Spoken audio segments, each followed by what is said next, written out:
Hey y'all, it's your Missniecytv, and I'm here to do a review for Divorce Sistas Season 1, Episode 2. The episode picks up right where it left off, with the girl telling Rashida that she slept with Pastor Jefferson, and the girl is like, will you forgive me? Will God forgive me? Rashida's sitting there taking it all in, and Rashida's like, do you mind if I ask you some questions? The girl's like, it starts going in like, when did this start? Where did you guys always meet at? How long has it been going on? Girl's like, it started a few months ago. It started because I broke up with my boyfriend and I was lonely and I needed somebody to talk to. And I asked the pastor to pray for me. He's like, yeah, of course I can pray for you. He's like, they went to his office, he prayed for her, and the next thing you know, he was kissing on her. The girl's like, it would happen every Thursday after a choir rehearsal. Rashida's like, where? The girl's like, in his office. Rashida's like, so it would happen every time? The girl's like, yeah. The girl is like, I don't know how I'm gonna get through this. Rashida's like, well, I'm gonna help you. Maybe we can get through this together. Rashida's like, I need you to go with me somewhere real quick. The girl's like, no, I can't confront him. Rashida's like, oh no, don't worry about that. He's not here. The next thing you know, we see Rashida go into Pastor Jeff's office with the girl. And she's like, so you said it happened here every Thursday, right? Rashida's like, can you tell me where? The girl's like, over there. Rashida's like, so on his desk? The girl's like, yeah. She's like, you said it would happen every Thursday? The girl's like, no, not every Thursday. She's like, I don't see how this is helping though. Rashida's like, it's actually helping a lot. Where was his staff at when all this was happening? Where was Myra? The girl's like, he was outside the door making sure nobody came in. Rashida's like, so you said January 17th and then I look at the 24th and all those days that you're stating, he was with his family. The girl's like, so you think I'm lying? Rashida's like, no, I'm just here to counsel you and give you scripture. You know what?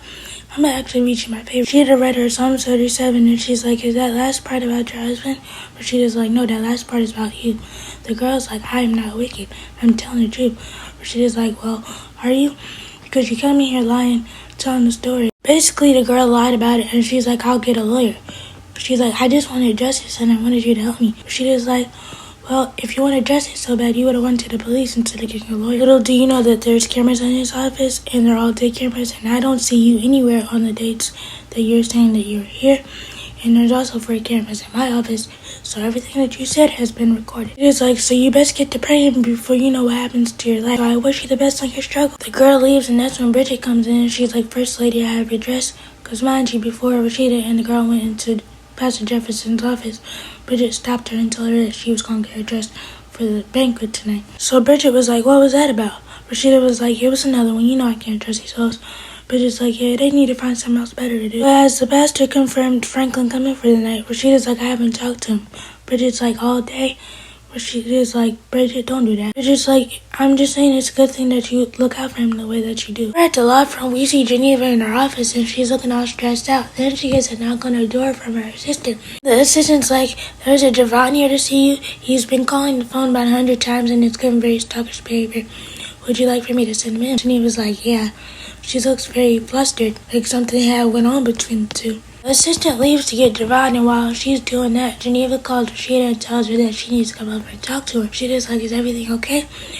Geneva's like, yeah, I just need to talk. So Javon is like, hi, Geneva, it's been a long time, and you look even better from the last time I saw you. I didn't even think that'd be possible. Geneva's like, yeah. So basically the tea between these two is that these two were having an affair while Geneva's still married to William. They had the affair for like 6 years, even though Anika's only 5. Javon was married to his wife, and he was married the whole time he was messing with Geneva, but now he's divorced and he moved back into town, and he's trying to get Geneva back. The look on Geneva's face while she's talking to Javon is like she's still in love with him and she wants to be with him, but she's trying to be happy with William, and that's exactly what she tells Javon is like, I'm happy with William, so I don't think this is gonna work. Because he basically tells her, I still want to be with you. Geneva, you got yourself into some mess, girl, and I don't know how you gonna get out of it, because it looks like you still in love with Javon, and you want to be with him. And wait till William finds out. Over at Naomi's, Rashida calls Tiffany and they start talking about everything that's going on with the other girls, from Geneva to Naomi. And Tiffany's like, what did Geneva tell you? Rashida's like, she didn't tell me nothing, but she just did. Tiffany's like, let her be the one to tell you. She can tell you more than I. Then they start talking about Naomi and how she's doing and how they hope that Franklin's not invited to the banquet because they know that she's gonna act a fool. Rashida's like, well, Jeff hasn't confirmed if Franklin's coming or not. She's like, are you bringing a date? Tiffany's like, are you asking because John's gonna be there? She's like, I don't know if he's gonna be there or not. I was just asking. Tiffany's like, well, I just gotta check on Naomi and make sure she's not drinking. Rashida's like, yeah, go do that. Naomi finally answers the door and she's like, you know I heard everything you said because my doorbell came, right? Tiffany is like, well, everything I said was true. Tiffany goes in the kitchen and she sees Naomi with all these pictures spread out on the table of Franklin's face, and she cut his face out. And Tiffany's like, who told you to do this? Naomi's like, my therapist. Clear, brown, and light. Which she's talking about liquor. Tiffany's like, why don't you just leave this alone? Naomi's like, I can't after everything you put me through. You put me through a lot. Tiffany's like, I know that, but you should just leave it alone. You got money, so you're just suing him for pointless stuff. Naomi's like, I'm not suing him for pointless stuff. I'm not suing him. He's suing me. And I'm actually suing him so he could stop harassing me. So we find out the reason for Franklin and Naomi's divorce, and the reason that they divorced is because Franklin left her, and he got a 25-year-old pregnant and told her he didn't want to be with her anymore. And the 25-year-old that he got pregnant is the woman that he's with now. And Naomi's like, every place that he took me, he's taking her now. Naomi's like, he's only doing that to rub it in my face. Tiffany's like, you wouldn't even know it if he wasn't clocking his page every 5 minutes. Tiffany's like, you should just leave this alone. You got $37 million out the deal. I don't know what else you're suing him for. Tiffany's like, you basically got the money. You could live very well. You should just leave this alone and you could do better with your life. Then Naomi starts insulting Tiffany, and Tiffany's like, you're only insulting me because you're trying to push me away. The insult was that she only makes a certain amount of money a year. She wouldn't know about living well. And Tiffany's like, that's very true, but I also have to pay John alimony, and you didn't have to go through that. So I don't know why you're acting. Then Naomi asked Tiffany when was the last time she got down to business, and Tiffany couldn't even answer her. And Naomi's like, see, you can't even answer me because you used to be like, if you do go out there and date somebody, you're going to be cheating on John. Tiffany is like, you know what, you're right. I'm not open to love, but I will be open to love one day. Then Tiffany's like, you know what, I gotta go. Over at Rashida's, Geneva comes over and they basically talk about the situation with William and how she thinks that he's cheating. And Rashida's like, I know you are an attorney and you go and get down to the bottom of this. Geneva's like, yeah, you know, I caught everything in college except for STD. Rashida's like, you might be looking for something because you feel guilty about the whole Javon situation. That only happened one time, and that was 6 years ago. Rashida's like, I know that, but you might just be looking for something. And if you go look for something, you might find it. It might not be even what you're looking for. So in time, the Lord will reveal what you're looking for. Geneva's like, well, the Lord's taking too long, and I need to know now. Geneva's like, he came to see me today. Rashida's like, who, the Lord? Geneva's like, no, Javon. Rashida's like, Javon? Geneva's like, yeah, he came to see me today. He moved back in town. Rashida's like, I just don't want this to mess you up because every time Javon comes back in town, something happens and it messes you up. William doesn't know anything, and the devil will come in and try to take everything because, you know, once he comes in, he takes it all.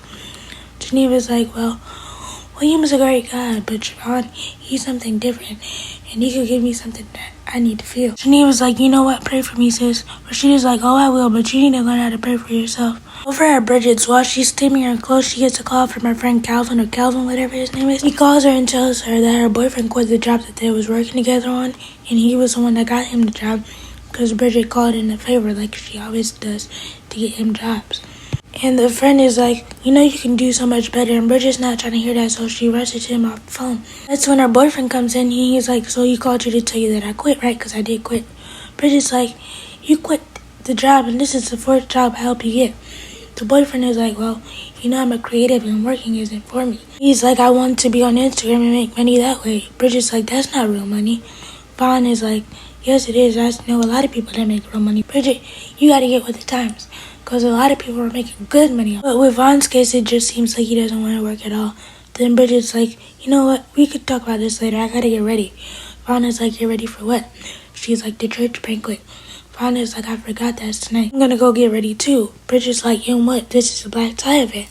Vaughn is like, I got a black tie. Bridget's like, no, this is a formal event. Vaughn is like, I got something for I could wear. Bridget's like, I know you're not talking about your waiter uniform. Vaughn is like, yeah, it's an hamper. Let me go get it. I'm gonna get it. They have this whole thing, and Bridget basically doesn't want him to go because she's embarrassed of him, but she doesn't tell him that. But we can see it on her face. Back over at Naomi's, Naomi is getting her makeup done for the banquet tonight, and her makeup artist is trying to ask her how she likes her makeup. Naomi isn't paying attention because she's staring at her phone, so the makeup artist snatches her phone and asks her the question again.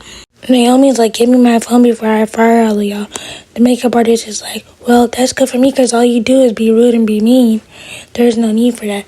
Naomi's like, he's tormenting me online. The makeup artist is like, well, get a restraining order. Then Naomi shows her the post, and he's like, creating new memories of my new person is better than taking my ex-wife for anything that she... Over at Rashida and Pastor Jefferson's house, the kids come in after Rashida and Jeff have a heated argument, and the kids are like, you're fighting again. The pastor's like, we were just having a lack of communication. The kids basically read him for filter, like, how you gonna preach one thing but act like another way in this house? Y'all just put on a straight face for your congregation. Inside this house, y'all act like y'all hate each other. Y'all always fight, all this other stuff. Basically, telling them to practice what they preach. How you gonna talk about communication skills, but y'all don't have any? How y'all gonna talk about loving each other, but y'all barely love each other?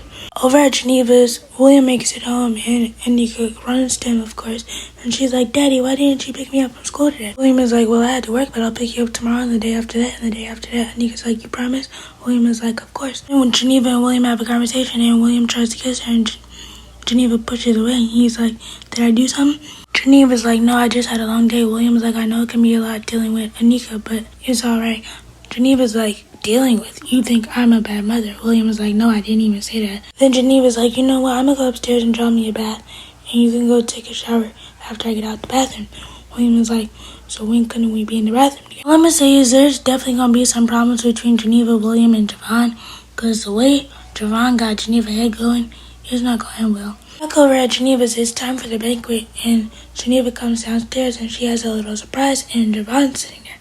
And of course she's all flustered. Geneva's like, what are you doing here? William's like, I invited him because we're all friends. William's like, I even invited him to the banquet. Then he starts talking about Anika and how good of a child that she is.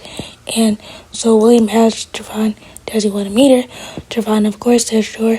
So William tells the nanny to bring Anika down. William is like, this is your Uncle Javon. He's a good friend of Mommy and Daddy's. Can you please say hi?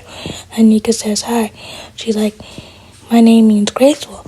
And Javon's like, that's exactly what you are. Geneva's not feeling that because she sees a spark in Javon's eye. So she tells Anika that it's time for bed. And Geneva's like, Sarah, can you put Anika to bed? Anika's like, no, I want Daddy to do it. William's like, it'll only be 2 seconds. William goes upstairs. The next thing we know, we see Geneva and Javon having small talk. He says to Geneva, it looks like she has her father's eyes. Geneva's like, yeah. Then Javon asked her, is Anika his? Well, that Anika could possibly be his because she's only 5 and the affair lasted 6 years. It's a very strong possibility. And I wonder if her friends even know that Javon's a possibility about being Anika's father, or do they just think that it's William? Let me know what you guys think about the episode. Please be sure to like, comment, and subscribe, turn on your bell notifications. Bye!